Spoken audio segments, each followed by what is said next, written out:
Assalamualaikum warahmatullahi wabarakatuh. Perkenalkan, nama saya Mutiara Permatasari, NPM D1A019058 dari Program Studi Ilmu Kesejahteraan Sosial Universitas Bengkulu.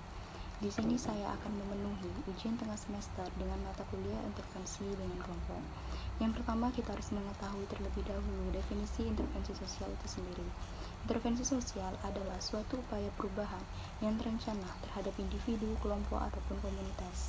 Dikatakan sebagai perubahan yang terencana agar upaya bantuan yang telah diberikan, yang telah disalurkan bisa dievaluasi dan diukur keberhasilannya. Lalu ada tujuan dari intervensi sosial. Tujuan utama dari intervensi sosial adalah memperbaiki fungsi sosial kelompok yang menjadi sasaran perubahan.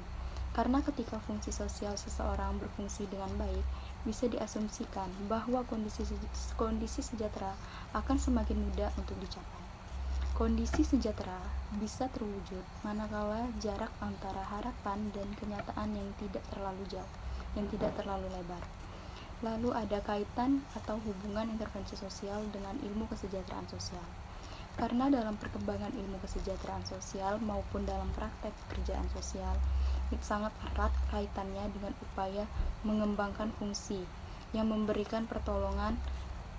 Ilmu kesejahteraan sosial juga dituntut untuk mempunyai kerangka pemikiran yang cukup memadai, yang cukup bisa diandalkan untuk mendukung praktek kesejahteraan sosial.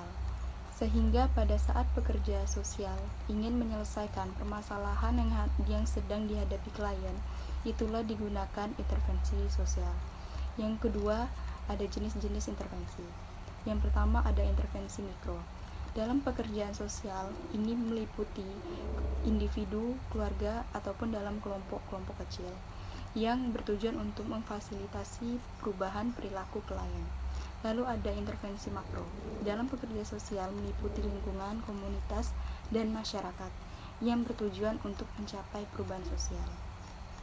Praktek pekerja sosial makro adalah upaya yang memberikan bantuan kepada klien dalam mengintervensi sistem yang besar. Intervensi mezo adalah fokus pada mengubah kelompok atau organisasi itu sendiri. Lalu yang ketiga ada sejarah perkembangan ilmu group work.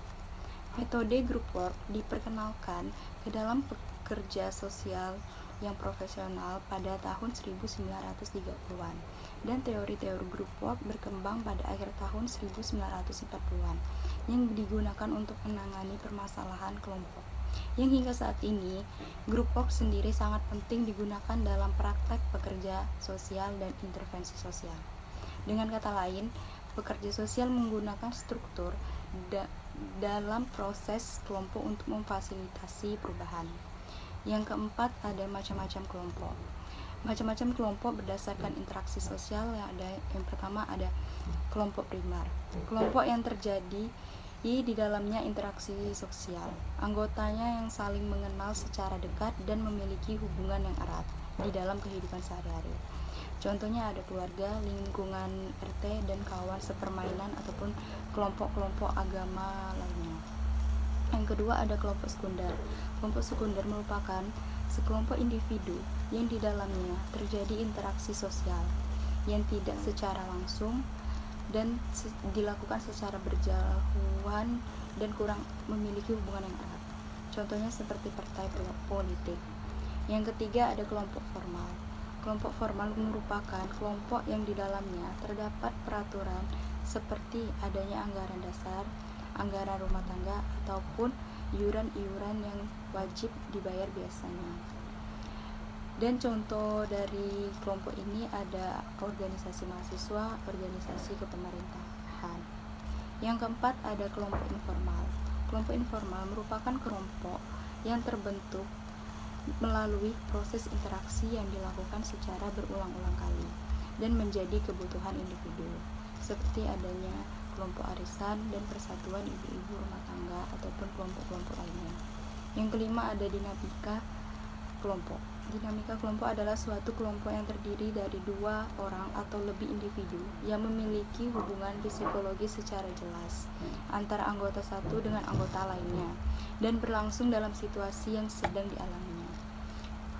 Dinamika kelompok ini penting karena dengan adanya dinamika kelompok sendiri, ini bisa memecahkan permasalahan yang sedang dilakukan oleh pekerja sosial yang membutuhkan solusi masalah serta mengurangi beban yang dihadapi yang terlampau besar, hingga diselesaikan secara lebih cepat, lebih efisien, dan lebih efektif.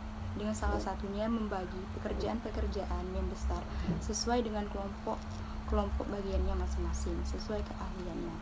Yang keenam, ada metode intervensi.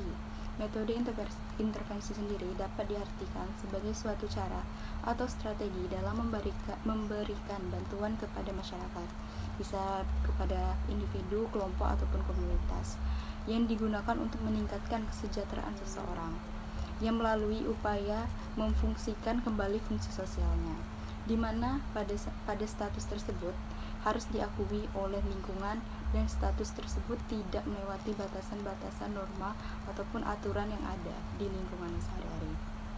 Contohnya pada seorang perampok. Jika seorang perampok di sini akan tetap melakukan aktivitasnya sesuai yang perannya, seperti ia akan mencuri di bank-bank besar. Dalam menjalankan statusnya sebagai perampok, permasalahannya adalah statusnya tersebut menjadi perampok tidak diakui di masyarakat karena itu melanggar norma serta hukum yang berlaku di masyarakat. Jadi walaupun perampok telah melakukan fungsinya, melakukan perannya merampok, tetapi statusnya tersebut adalah status yang tidak dikehendaki oleh masyarakat, dan itulah perampok tetap disebut tidak memiliki keberfungsian secara sosial. Sekian, assalamualaikum warahmatullahi wabarakatuh.